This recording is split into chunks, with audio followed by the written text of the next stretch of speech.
Bismillahirrahmanirrahim. Assalamualaikum warahmatullahi wabarakatuh. Yang bertanya wassalatu wassalamu ala Rasulillah wa ala alihi wa sahbihi wa mawala wa hawla wa la quwwata illa billahi wa ba'd. Alhamdulillah, di pagi hari ini mari kita sedulur untuk bertalabul ilmi, dan pagi ini kita akan membahas satu ayat dalam surah Al-Ahqaf, ayat ke-15. A'udzubillahi minasyaitonir rajim. Bismillahirrahmanirrahim. Wa wassayna al-insana biwalidayhi ihsana hamalathu ummuhu karhan wa wada'athu karhan wa hamluhu wa fisaluhu 30 syahran hatta idza balagha ashuddahu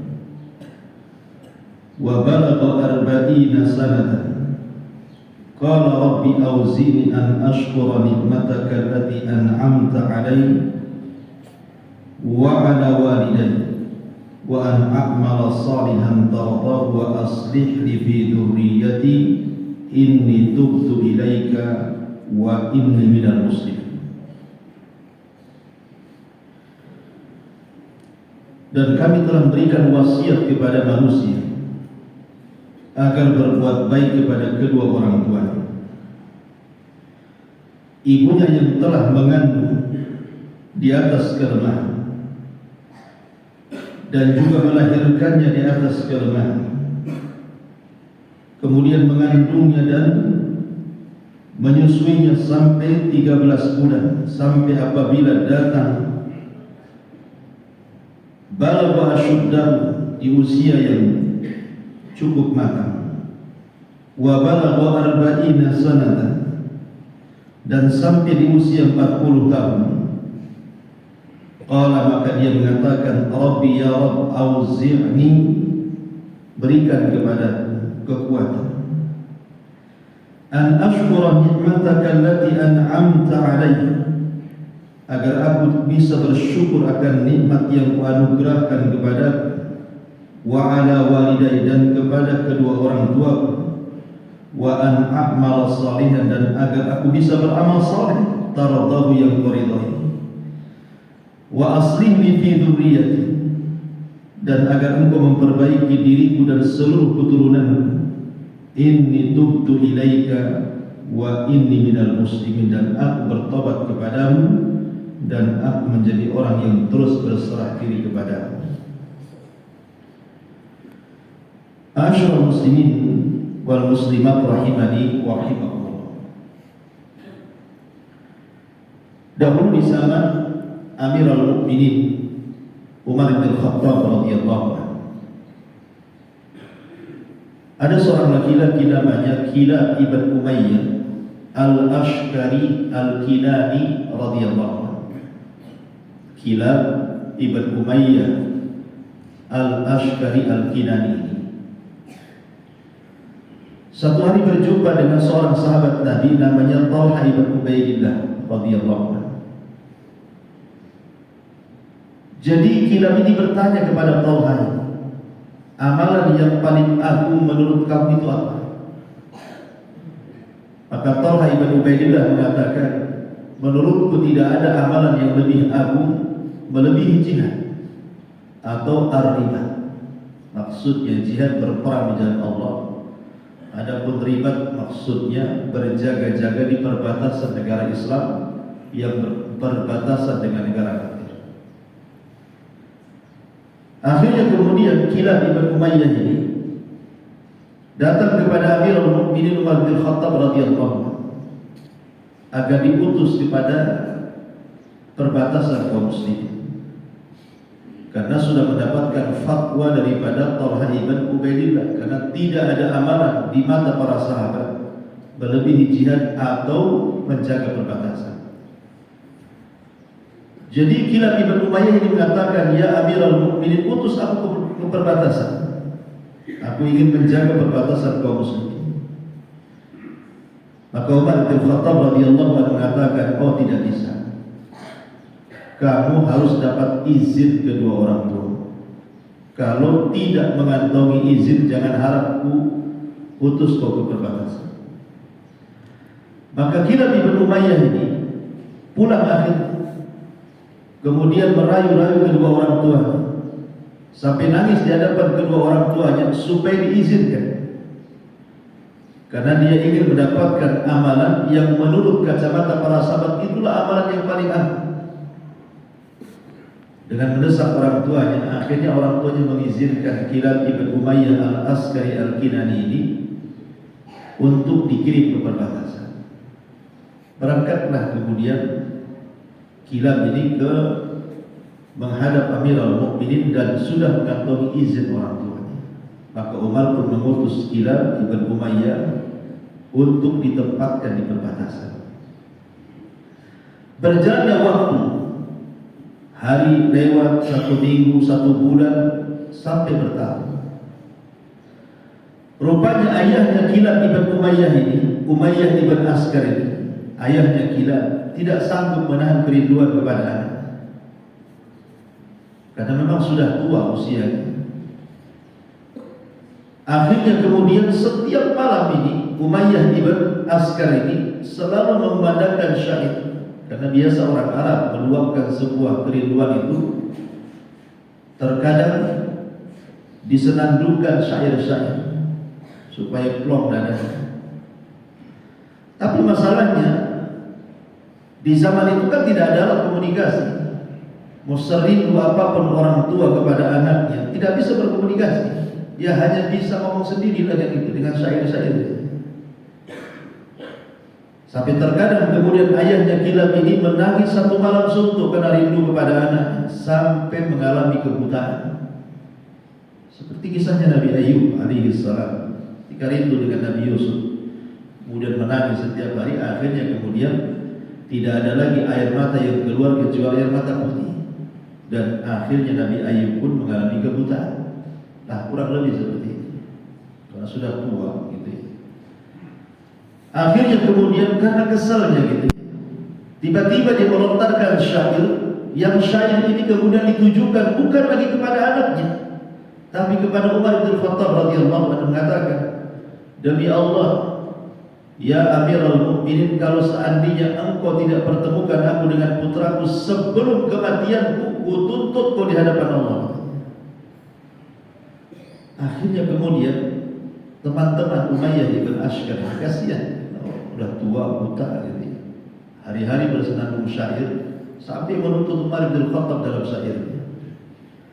Akhirnya dibawalah kemudian Umayyah ibn Askar ini oleh teman-temannya ke majelisnya Umar bin Khattab. Kemudian kata teman-temannya, ya Umayyah, bersenandunglah syair supaya syair didengar oleh Amirul Mukminin. Akhirnya dia pun bersyair sampai kepada syair mengkritik Umar tadi. Demi Allah, kalau seandainya Amirul Mukminin tidak mempertemukan aku dengan Kilab, ku tuntut dia di hadapan Allah Subhanahu wa taala. Umar kagetlah mendengar ada orang kok mau menuntut dia di hadapan Allah. Salah dia apa kan itu?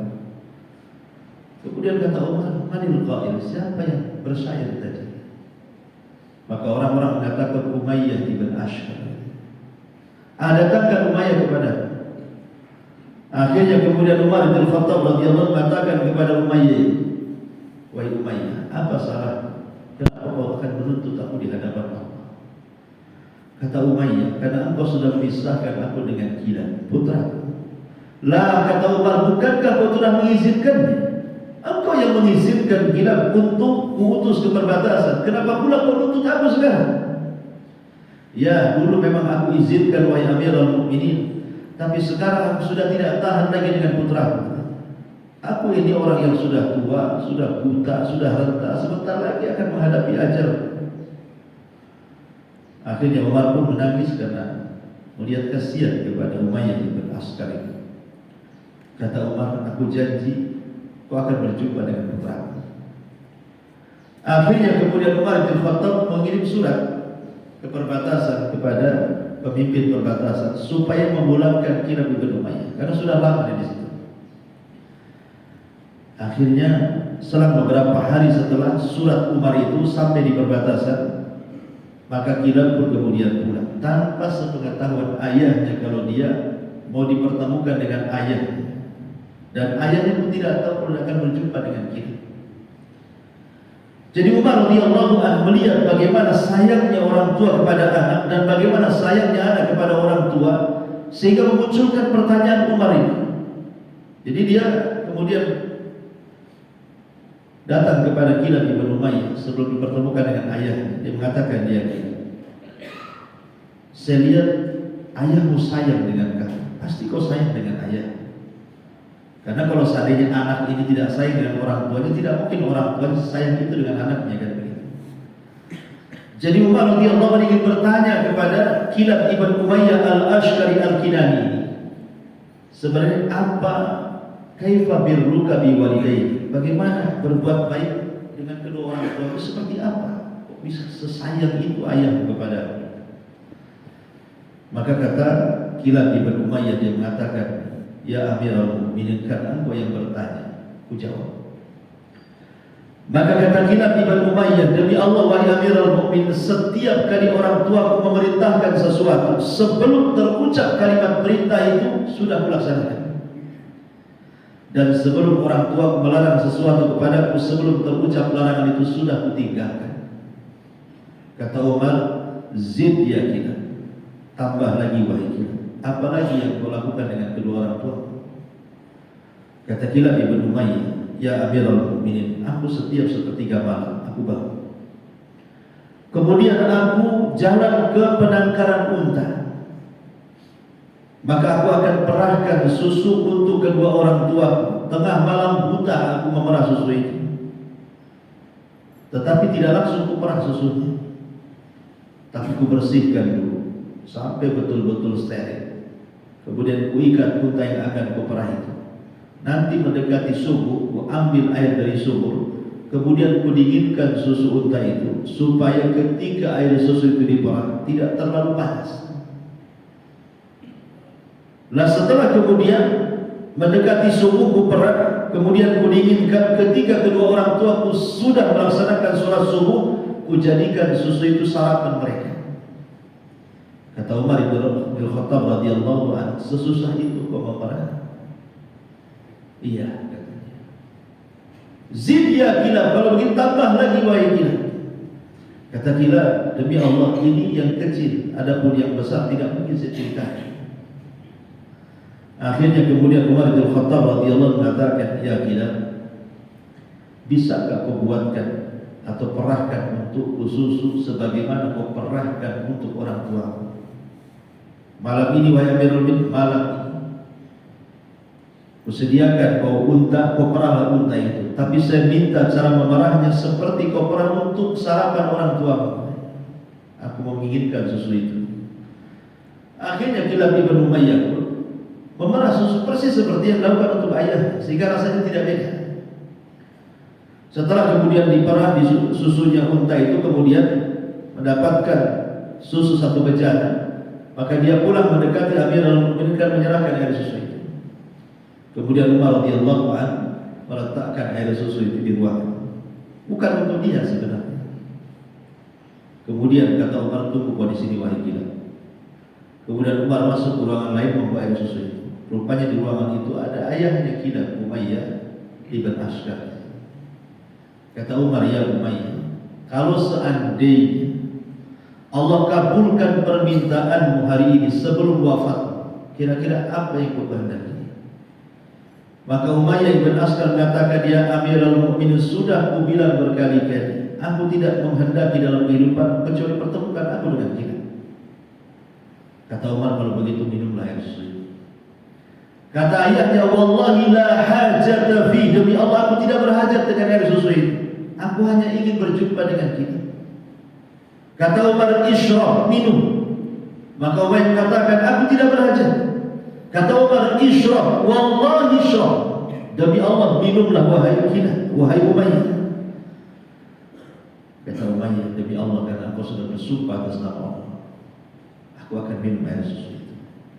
Akhirnya diminumlah air susu itu. Tiba-tiba Umayyah ibn Ashkar al-Kinani menangis dan mengatakan, wallahi la ajidu raihatal kilab fi hadzal laban.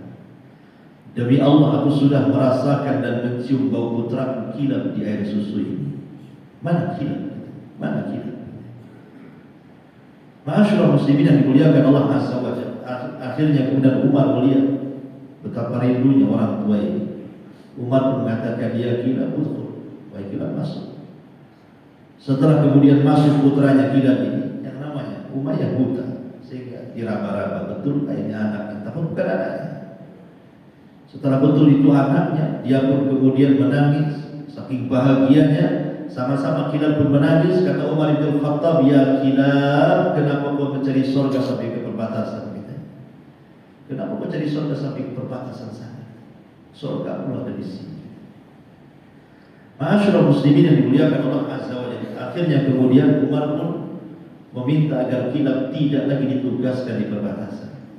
Dan Umar menasihati kilab dan mengatakan, ya kilab, berjihadlah untuk kedua orang tuamu, falakal jannah, itulah surga. Maka pulanglah kilab dengan Umayyah ibn Ashkar al-Kinani radhiyallahu anhu. Dari kisah ini, ma'asyiral muslimin yang dimuliakan Allah Azza wa Jalla, bagaimana Allah Subhanahu wa taala ingin mengajarkan kepada kita bahwa terkadang kita ini mencari surga terlalu jauh ke sana kemari. Rupanya surga pula ada di rumah kita. Dan itu adalah birrul walidain. Birrul walidain, berbuat baik kepada kedua orang tua. Kemudian Allah Subhanahu wa taala setelah menjelaskan tentang keutamaan birrul walidain, kenapa kemudian kita disuruh untuk berbuat baik kepada kedua orang tua kita ini? Kan ayat selanjutnya Allah katakan, hatta idza balagha asyuddahu wa balagha arba'ina sanah.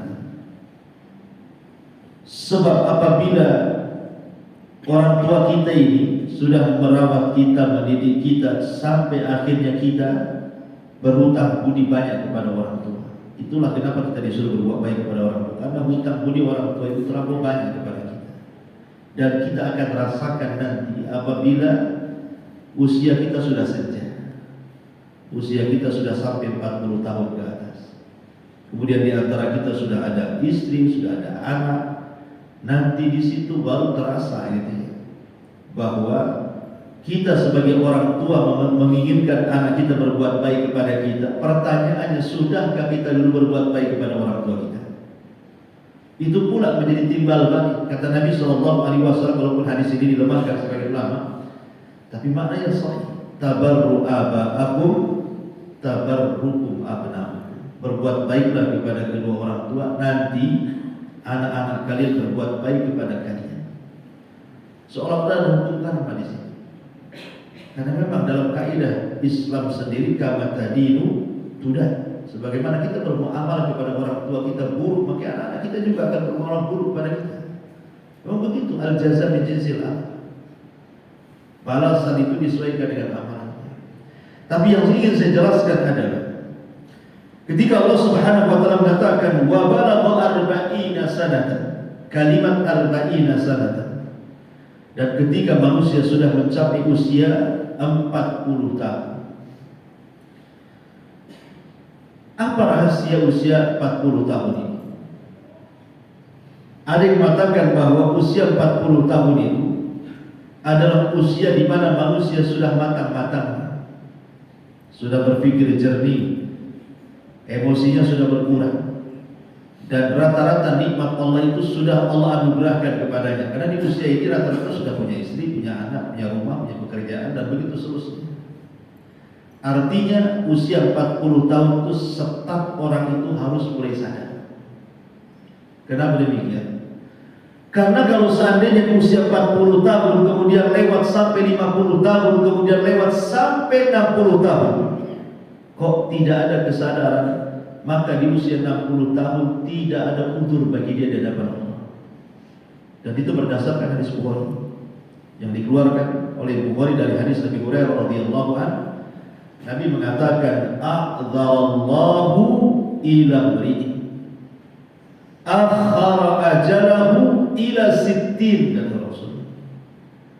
Allah sudah mencabut uzurnya, tidak ada uzur lagi bagi seseorang yang diakhirkan ajalnya sampai usia 60 tahun. Tidak ada uzur bagi dia. Kenapa tidak? Allah tidak berikan uzur.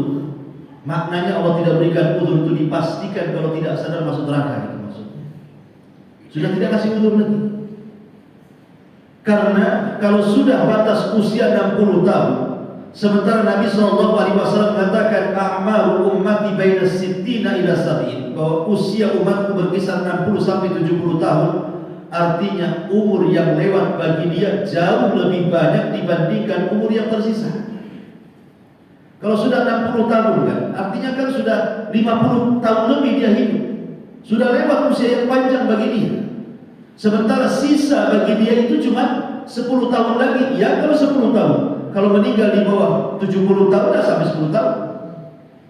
Artinya yang tersisa itu sedikit dan yang lewat itu banyak. Kenapa yang banyak itu tidak dimanfaatkan? Makanya Allah tidak akan kasih uzur usia 60 tahun.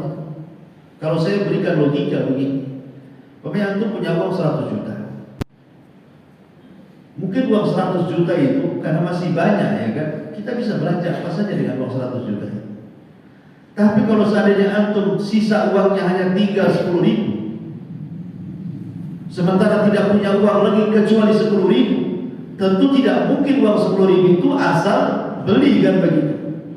Kalau saya beli ini saya belum makan, saya belum ini saya perlu ini, maka uang sedikit itu pasti akan berpikir cara membelanjakannya. Tapi kalau uang banyak kan tidak berpikir cara membelanjakannya. Artinya kalau di usia-usia 15-20 tahun, ya ibaratnya uang masih banyak-banyaknya lah. Mungkin waktu itu dihambur-hamburkan dia, karena pikir dia masih panjang waktunya. Seperti orang yang punya uang banyak dihambur-hamburkan dia. Tapi kalau seandainya usianya 60 tahun, hanya tinggal beberapa puluh tahun saja, itu ibarat uang sedikit, memanfaatkannya pun hati-hati. Nah seperti itulah usia kalau sudah di atas 60 tahun itu, sudah minimal lah batas usia 60 tahun itu sudah harus hati-hati.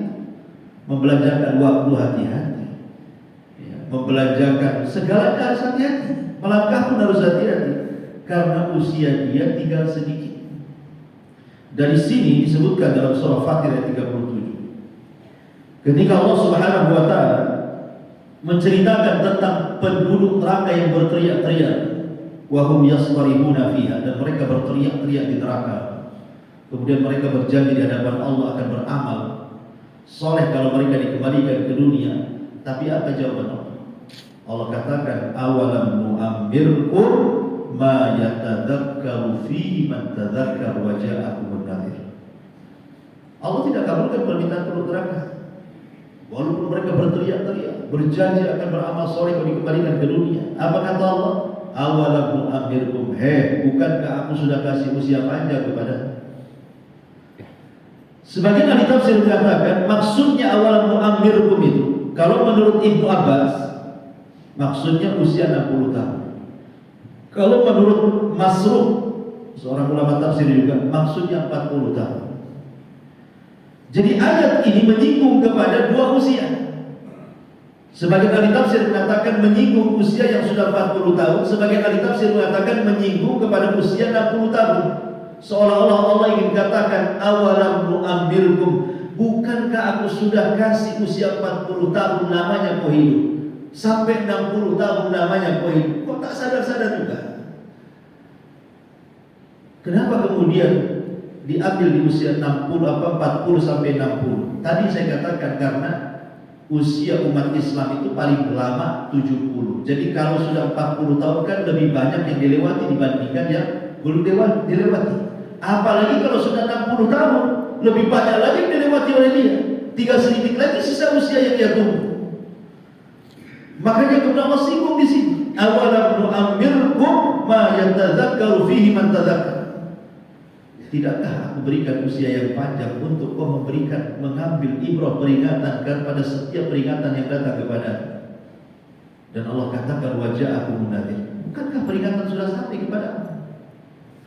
Sebagian ulama tafsir mengatakan apa yang dimaksud waja'akumun nadhir, bukankah telah datang peringatan kepada? Maksudnya yang mengingatkan akan kesadaran bahwa engkau itu sudah dekat dengan kematian. Ada sekitar 6 penafsiran para ulama. Ada yang mengatakan bahwa yang dimaksud telah datang peringatan itu artinya telah datang Nabi diutus oleh Allah Azza wa Jalla.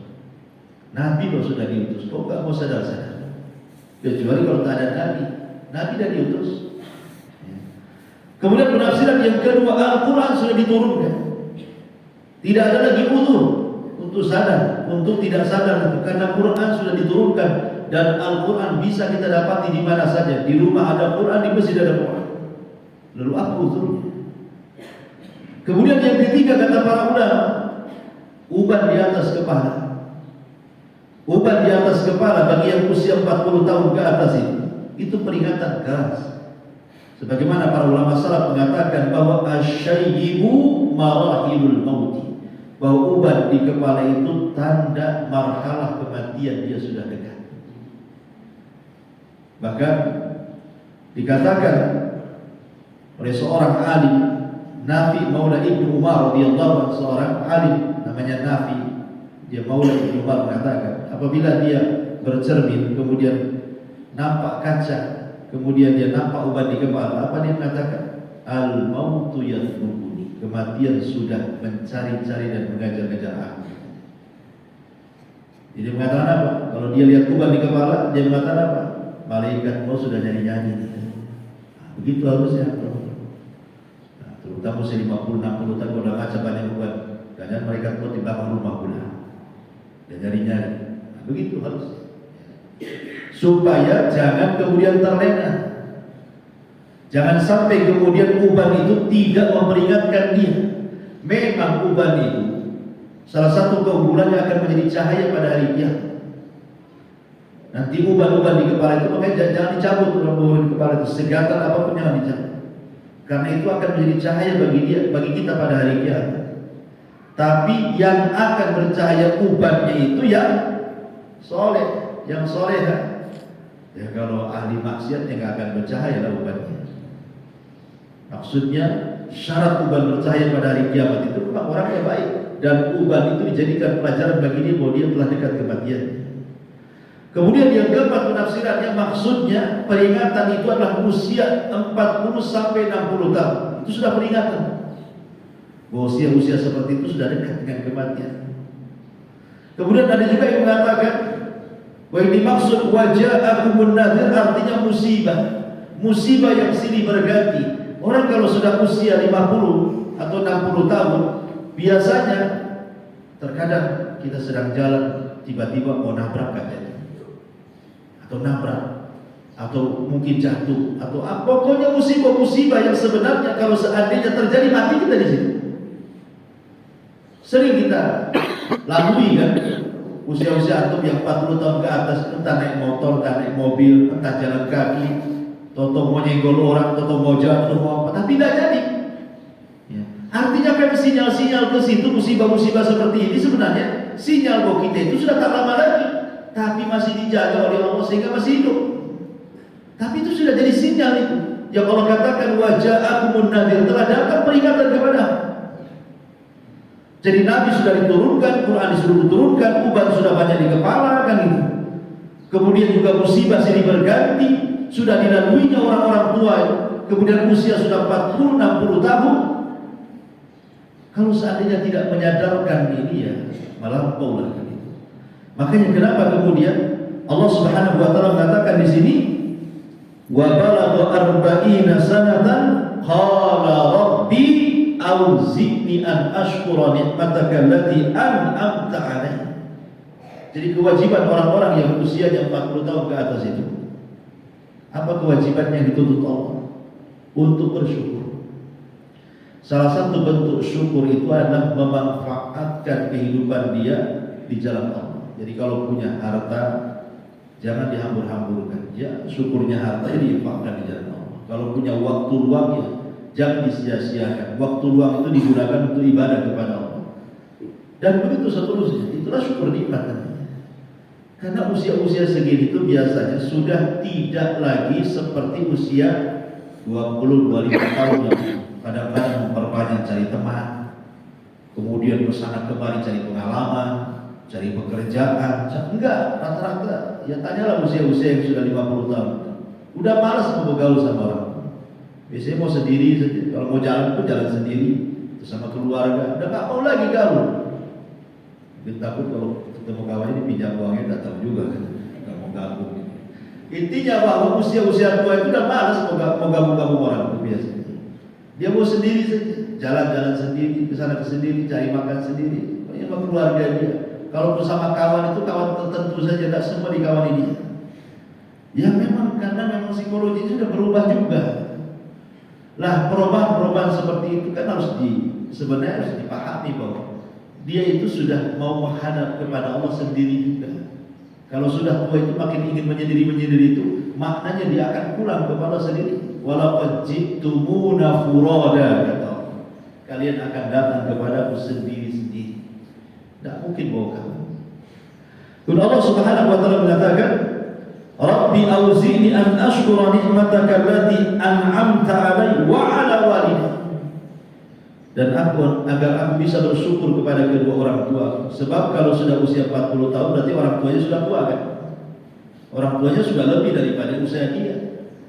Ingat kisah Aizat yang pernah saya ceritakan. Seorang laki-laki yang namanya dimuat di koran-koran Arab. Namanya Aizat. Ya, usianya 60 tahun. Dia tidak menikah gara-gara ingin merawat ibunya. Karena dia sudah yatim sejak kecil. Jadi dia berdua saja hidup dengan ibunya. Dia gak mau nikah sampai usia dia 60 tahun. Ibunya sudah 40 tahun lebih. Tidak mau menikah juga. Karena alasan ketika ditanya, ya Aizat, kenapa tak menikah? Dia mengatakan, kalau aku menikah, aku tidak bisa melayani orang tuaku karena ada istriku. Maka sejak itu aku berhenti menikah. Tak mau menikah sama sekali. Supaya aku fokus bisa merawat ibunda. Lah Aizat bukan orang kaya, orang miskin. Tapi birrul walidainnya itu luar biasa. Sampai ketika usianya 60 tahun dia punya adik. Adiknya itu sukses, tapi berada di kota lain. Jadi adiknya kemudian karena usianya sudah 40 tahun adiknya, Aizat sudah 60 tahun. Artinya fisik Aizat itu sudah tidak memungkinkan lagi merawat orang tuanya. Karena dia sudah tua juga. 60 tahun sudah tua, bagaimana merawat ibunya yang sudah tua, lebih tua daripada dia. Jadi adiknya minta kepada Aizat itu gantian. Oh sudah lama Pak merawat orang tua. Sekarang ganti. Biar aku rawat ibuku, biar aku bawa ke tempat lain.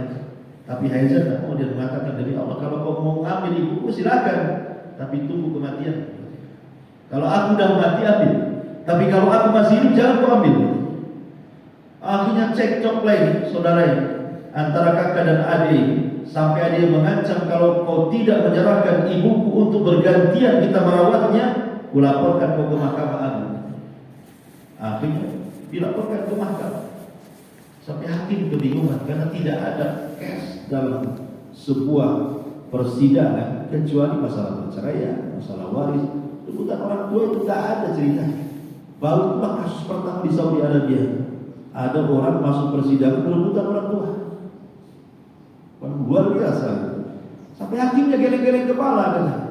Aku biasa ini menangani kasus kalau tidak waris, ya perceraian.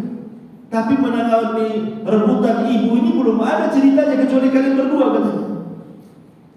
Kata hakim ini aku tidak bisa memutuskan. Ini perkara gharib, perkara aneh. Akhirnya kata hakim gini saja. Kalau kalian ingin selesai masalah, datangkan ibu kalian kemari. Kata Aizat, wah hakim, ibuku sudah tua. Macam mana dia akan menjalankan?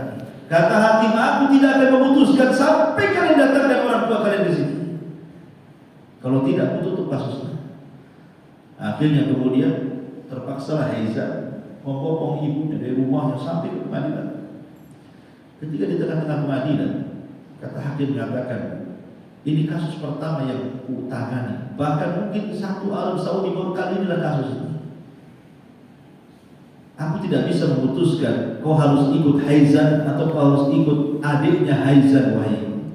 tapi putusan ini kuserahkan kepadamu, aku hanya ikut putusan. Jadi hakim aja nyerahkan sama ibu. Jadi kata ibunya, ya hakim, Haizan itu putra, adiknya pun putra, dua-duanya anak dari rahim. Aku juga tidak mungkin memutuskan apakah aku harus tetap ikut Haizan atau aku tetap harus pindah dengan adik. Aku tidak bisa memutuskan. Ku kembalikan putusan ini kepadamu, dibalikan lagi kepada hakim.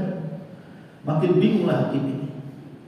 Akhirnya setelah banyak pertimbangan, kemudian hakim memutuskan dan mengatakan, ya Haizan, engkau sudah merawat ibumu sejak kecil, sejak remaja, dewasa, tua, sekarang usia 60 tahun. Kau sudah tidak tahan lagi, tenagamu sudah hilang. Sebaiknya serahkan saja ibu kepada adik. Oh, kata Haizan, tidak bisa. Ibuku harus ikut aku. Tapi karena hakim sudah memutuskan mau melawan apapun, Haizan tetap kalah di persidangan. Akhirnya kemudian ibunya ikut adiknya dan Haizan menangis sepanjang hayatnya gara-gara tidak bisa birrul walidain lagi. Begitulah ma'asyiral muslimin yang dimuliakan Allah Azza wa Jalla. Bagaimana Allah mengatakan di sini wa ala walidain, dan bersyukur kepada kedua orang tua. Kemudian Allah mengatakan wa an a'mala shalihah. Kalau usia sudah 40 tahun, berjanjilah untuk banyak beramal saleh. Kemudian juga wa aslih li fi dzurriyyati, dan banyak-banyak berdoa supaya diperbaiki keluarga dan keturunan. Kalau usia 40 tahun sudah punya keluarga, punya anak, maka banyak-banyaklah berdoa kata Allah supaya keluarganya diperbaiki, anak keturunannya diperbaiki.